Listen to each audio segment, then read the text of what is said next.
మళ్ళీ వాడు నువ్వు ఇంకోసారి నీళ్ళు చేయాలి.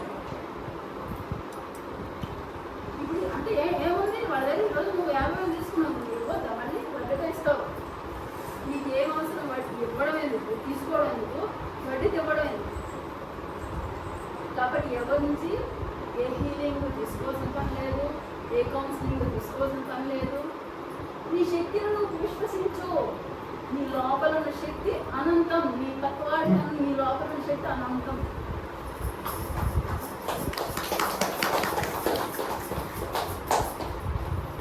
నీ పక్కవాడి కన్నా నీ లోపల ఉన్న శక్తి అనంతం. నీ పక్కవాడికి మళ్ళీ తన లోపల ఉన్నాడు, తన శక్తి అనంతం. ఆ అనంతాన్ని ఎలా ఉపయోగించుకుంటాడు?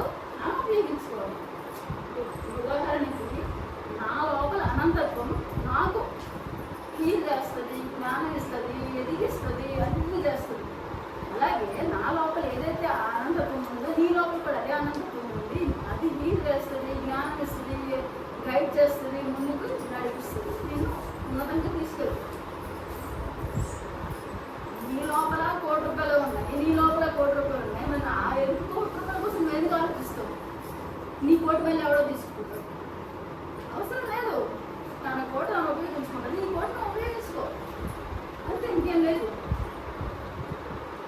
అందుకేంటంటే ఫస్ట్ మన శక్తిని మనం గ్రహించాలి, తెలుసుకోవాలి. తెలుసుకొని మర్చిపోవడం కాదు, తెలుసుకొని చక్కగా ఉపయోగించాలి. ఇప్పుడు ఏంటి, నీకు ఈ సమస్య వచ్చింది, ఆ సమస్య వచ్చింది, అది ఏదైనా కానీ, చదువు సమస్య, డబ్బు సమస్య, ఆరోగ్య సమస్య, కుటుంబ సమస్య, సమాజ సమస్య, ఆర్థిక సమస్య, అది